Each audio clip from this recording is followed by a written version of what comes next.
नमस्कार साथियों, welcome to पहचान क्लासेस। पहचान क्लासेस यूट्यूब चैनल पर आप सभी का बहुत बहुत स्वागत है। देखिए, मतलब बात कर रहे हैं इंग्लिश टेस्ट सीरीज से संबंधित। आज हम बात करेंगे इंग्लिश टेस्ट सीरीज नंबर 15 के बारे में। ईडियम्स और फ्रेजेस के बारे में इस टॉपिक में हम डिस्कस करने वाले हैं। तो वोकेबलरी मजबूत करने के लिए आप जो है पर डे ये क्लास देखते रहिएगा। रोज रात को 9 बजे जो है आपको लाइव क्लास मिलती है, जिसमें सिर्फ 10 क्वेश्चन रहते हैं और 10 मिनट के अंतर्गत जो है इसको कंप्लीट करवाया जाता है। ठीक है ना, तो रोज जो है आप 10 मिनट निकाल कर रात को 9 बजे क्लास जरूर देखिएगा। ठीक है, चलिए बात करते हैं इंग्लिश की वोकेब से संबंधित एक क्लास है। तो फर्स्ट क्वेश्चन देखिए, इसमें क्या लिखा हुआ है। पीडीएफ प्राप्त करने के लिए वीडियो के डिस्क्रिप्शन में टेलीग्राम चैनल का लिंक दिया हुआ है, आप इसको ज्वाइन जरूर कर लीजिएगा। ठीक है ना, वहाँ से आप इसकी पीडीएफ भी प्राप्त कर सकते हो। ठीक है, चलिए बात करते हैं इसके बारे में। फर्स्ट क्वेश्चन है, देखिएगा, choose the correct meaning of the idioms in the following sentence. क्या लिखा है सेंटेंस के अंदर, जो ईडियम्स लिखा हुआ है उसका आपको मीनिंग जो है सेलेक्ट करनी है। ठीक है, तो देखिए ध्यान से, फर्स्ट क्वेश्चन लिखा हुआ है we should save something for the rainy days. यह लिखा हुआ है कि वी शुड सेव समथिंग, जो है हमें कुछ बचा कर रखना चाहिए। किसके लिए रखना चाहिए? रेनी डेज के लिए। रेनी डेज का मतलब फिर परेशानी का समय या समस्या का समय जब होता है, उसके लिए जो है हमें कुछ ना कुछ बचा कर रखना चाहिए। तो क्या रहेगा आंसर? रेनी डे का। रेनी डे का समय रहेगा क्रिटिकल टाइम्स। क्या रहेगा? क्रिटिकल टाइम्स, मतलब कठिन समय के लिए जो है हमें क्या करना चाहिए। इसका मतलब क्या है, यूँ समझ लिया, कठिन समय। क्या हो गया? कठिन समय। तो कठिन समय के लिए हमें क्या करना है? कुछ बचा कर रखना है, ऐसा इस क्वेश्चन में कहा गया है। तो रेनी डेज का मीन्स यहाँ हो गया क्रिटिकल टाइम, यानी कठिन समय। ठीक है, चलिए बी ऑप्शन जो है यहाँ पे हमारा करेक्ट हो गया। फिर बात करते हैं नेक्स्ट क्वेश्चन के बारे में। To pass the IAS examination without preparation is a wild goose case. अभी कह रहा है कि जो विदाउट प्रिपरेशन, बिना तैयारी के IAS एग्जाम पास करना एक किस प्रकार का है? अ वाइल्ड गूज केस की तरह है। ठीक है ना, तो इसका क्या मीनिंग रहेगा हमारे यहाँ पे आंसर के तौर पर?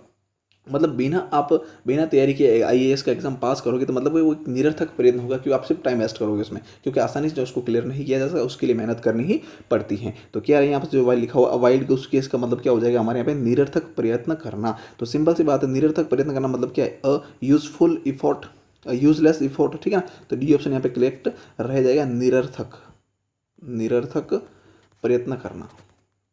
ठीक है, तो ये यहाँ पे क्लियर हो जाएगा, डी ऑप्शन करेक्ट रह जाएगा। नेक्स्ट क्वेश्चन दिया हुआ है, no one direct to talk at last I broke the ice. अब लिखा हुआ यहाँ पे कि no one direct the talk, यानी कोई भी जो है नहीं बोल रहा था। देन फिर आई एट लास्ट में फिर जो है मैंने आई यानी मैंने क्या किया? Brock the ice. मैंने जो है लास्ट में ब्रॉक द आइस कर, मतलब कोई बोल नहीं रहा था, सब जो है शांत बैठे थे। तो फिर लास्ट में मैंने जो है बोल दिया, मतलब मैंने जो है ब्रॉक द आइस कर दिया, मतलब चुप्पी को मैंने तोड़ दिया। सिंपल सी बात है। ठीक है, तो क्या रहेगा इसका करेक्ट आंसर? कि ब्रेक द आइस मीन्स होता है चुप्पी तोड़ना। क्या होता है भाई? चुप्पी तोड़ना। क्या होता है? स्टार्ट कन्वर्सेशन, मतलब यूँ समझ लो आपकी कन्वर्सेशन स्टार्ट कर लेना। ठीक है, आफ्टर अ लॉन्ग साइलेंस, ज़्यादा साइलेंस, लंबे साइलेंस के बाद में जो है स्टार्ट करना कन्वर्सेशन, उसको कहता है ब्रॉक द आइस। तो ये ऑप्शन जो है वो यहाँ पे हमारा करेक्ट रहेगा। ठीक है, फिर बात करते हैं हम आगे नेक्स्ट क्वेश्चन के बारे में। नेक्स्ट क्वेश्चन देखिए दिया हुआ है, क्वेश्चन नंबर 4 क्या कह रहा है, ध्यान से देखना। To pass the IAS exam is hard nut to crack.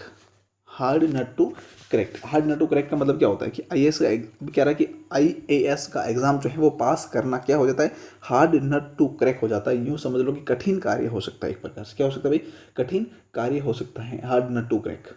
ठीक है, तो सिंपल सी मीनिंग है यहाँ पर क्या रहेगा? और डिफिकल्ट जॉब कह सकते हैं अपन, कैसे? अ डिफिकल्ट जॉब कह सकते हैं अपन। ठीक है ना, सी ऑप्शन जो है वो यहाँ पर हमारा करेक्ट रहेगा। फिर बात आती है किफ that rough at an arm's length. अब कह रहा है कि एट एन आर्म्स लेंथ का मतलब क्या होता है? एट एन आर्म्स लेंथ क्या होता है इसका मीनिंग? तो इसका मीनिंग जो है वह होता है, ध्यान से देखना, इसका करेक्ट आंसर क्या रहेगा?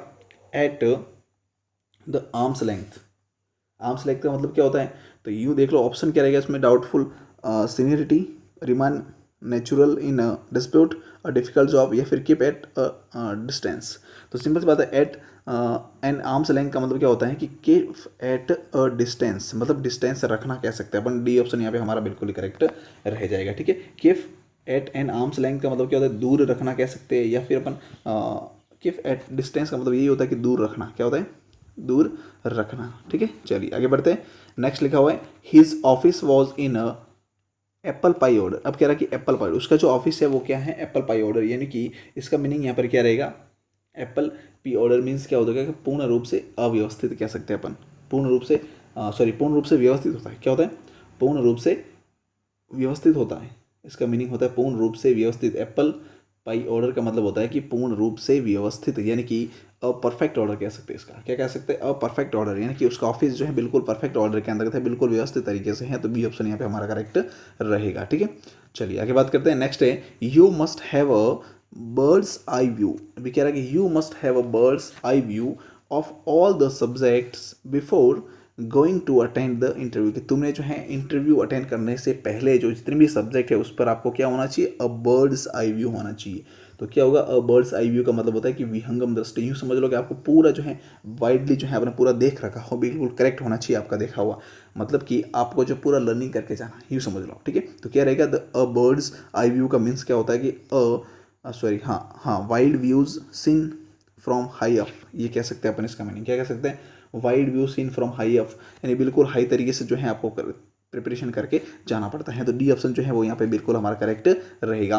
फिर नेक्स्ट क्वेश्चन दे रखा है कि he is fair and square in his dealings. अब कह रहा है कि वह जो है अपने डीलिंग्स मतलब डील करने में जो है क्या है, फेयर एंड स्क्वायर है, फेयर एंड स्क्वायर है। तो क्या रहेगा, फेयर एंड स्क्वायर का मीनिंग क्या रहेगा यहाँ पे, फेयर एंड स्क्वायर का मतलब होता है ईमानदार, यूँ समझ लो आप, क्या होता है, ऑनेस्ट होता है, यानी कि ईमानदार होता है, इसका मतलब क्या होता है, ईमानदार, ठीक है। तो कि वह जो है मतलब किसी व्यक्ति की बात की जा रही है कि वह क्या है, कोई भी डील करने में वह क्या है, फेयर एंड स्क्वायर है, मतलब वो बिल्कुल ईमानदारी से काम उसमें करता है, बिल्कुल ईमानदार है वो डील करने में, ठीक है। तो ये ऑप्शन जो है यहाँ पे हमारा करेक्ट रहेगा, an honest man, an honest कह सकते हैं, ठीक है। चलिए नेक्स्ट क्वेश्चन दिया हुआ है कि he has invented a cook and bull story, he has invented a cook and bull story about the failure. अब कह रहा है कि अबाउट द फेलियर, नहीं फेलियर के बारे में उसने क्या किया, ही हैज़ इन्वेंट कर लिया cook and bull story. The cook and bull story का मतलब क्या होता है, मनगढ़ंत कहानी कह सकते हो आप, कि मतलब मान लो कि ही हैज़ इन्वेंटेड, उसने जो है बना दी, क्या बना दी, अबाउट हिज फेलियर, अपने उस फेलियर मतलब कोई व्यक्ति जो है वो फेल हो गया, तो फेल होने के बाद फिर हम क्या करता है, वो एक कहानी बनाता है, मनगढ़ंत कहानी बनाता है। तो कुक एंड बुल स्टोरी कह सकते हैं, जिसको हम कह सकते हैं अ बेसलेस स्टोरी कह सकते हैं, या मीनिंगफुल स्टोरी कह मीनिंगलेस स्टोरी कह सकते हैं, मनगढ़ंत कहानी कह सकते हैं अपन इसको, ठीक है ना, क्या कह सकते हैं, मनगढ़ंत कहानी, मनगढ़ंत कहानी। तो मनगढ़ंत कहानी बना दी उसने, ठीक है ना, फेल होने पर। तो सी ऑप्शन यहाँ पे हमारा बिल्कुल करेक्ट रहेगा। फिर बात करते हैं क्वेश्चन नंबर 10, कह रहा है कि डोंट बीट अबाउट द बस। अब कह रहा है beat about the bus, beat about the bus क्या मतलब क्या होता है, कम टू द पॉइंट। अभी कह रहा है कि डोंट बीट अस, मतलब तुम जो है बीट अबाउट द बस की तरफ बात मत करो, तुम सीधा ही क्या करना, come to the point, direct point कर दो, घुमा कर बातचीत मत करो, राउंड राउंड मत करो, आप जो है सिंपल सा डायरेक्ट क्या करो, come to the point, point पर आ जाओ। बीट अबाउट द बस मतलब बहाने मत बनाओ, या फिर अपन कह सकते हैं बात को घुमाओ मत, आप जो क्या करो, come to the point, direct point पर आ जाओ, यही सेंटेंस कह रहे हैं। तो बीट अबाउट द बस का मीनिंग क्या रहेगा यहाँ पे, बीट अबाउट द बस का मीनिंग क्या रहेगा यहाँ पे, असंगत बातें करना या फिर अव्यवस्थित तरीके से बातें करना, आप घुमा फिरा कर बात करना कह सकते हो अपन। तो बीट अबाउट द बस का मतलब होता है कि टॉक इरिलेवेंटली, क्या होता है, टॉक इरिलेवेंटली, यानी कि बिना तरीके से बात करना। ए ऑप्शन जो है यहाँ पे हमारा करेक्ट रहेगा, ठीक है। चलिए नेक्स्ट देखिए मित्रों, अब 10 क्वेश्चन जो है हमारे इस वीडियो के कंप्लीट हो चुके हैं। अब लास्ट डे के अंदर जो आपसे क्वेश्चन पूछा गया था उसका क्या करेक्ट आंसर है, ध्यान से देखना। In cold blood, cold blood का मतलब क्या होता है, ध्यान से, इन कोल्ड ब्लड का मतलब क्या होता है। तो क्या आंसर है इसका, आपको जो है इसका आंसर मैंने पूछा था कल, तो क्या आंसर है इसका कमेंट बॉक्स में, इसका जो है मैंने कल कमेंट बॉक्स में आंसर देने के लिए कहा था आपसे, तो आपने सबने आंसर दिया था इसका, ठीक है ना। तो क्या आंसर रहेगा, इन कोल्ड ब्लड का मतलब होता है क्रूली, क्या होता है भाई, क्रूली, क्या होता है, क्रूली। इन कोल्ड ब्लड का मतलब होता है निर्दयतापूर्ण, कह सकते हैं अपन इसको, क्या कह सकते हैं, निर्दयतापूर्ण, निर्दयतापूर्ण कह सकते हैं, ठीक है, निर्दयतापूर्ण कोई बात करना, तो इसको कहते हैं इन कोल्ड ब्लड का मतलब होता है, मीन्स होती है क्रूली, ठीक है। नेक्स्ट बात करते हैं, क्वेश्चन फॉर यू, आपके लिए क्वेश्चन है, इसका आंसर जो है आपको कमेंट बॉक्स में देना है। क्या है, if you burn the candles at both ends you will come to the grief. क्या आंसर रहेगा इसका, to have a selfish motive, या फिर to spend more than one's means, या फिर टू स्पेंड समथिंग, या टू डू कमेंडेबल वर्क्स। जो भी आंसर रहेगा आपको कमेंट बॉक्स में इसका आंसर देना है, ठीक है। इसी के साथ हमारा वीडियो कंप्लीट होता है। पर डे जो है रोज रात को 9:30 बजे, सॉरी 9 बजे जो है आपको क्लास मिल जाती है, तो 9 बजे आप इस क्लास को देखते रहिएगा। पहचान क्लासेस पर आपका बहुत बहुत स्वागत है। और चैनल को अगर आपने अब तक सब्सक्राइब नहीं किया तो जल्दी से सब्सक्राइब कर लीजिएगा, लाइक जरूर कीजिएगा, वीडियो को शेयर भी जरूर कर लीजिएगा, ठीक है। और टेलीग्राम चैनल है पहचान क्लासेस नाम से, उसको भी जरूर आप लाइक शेयर कमेंट फॉलो जरूर कर लीजिएगा, ठीक है, सब्सक्राइब कर लीजिएगा। Thank you so much.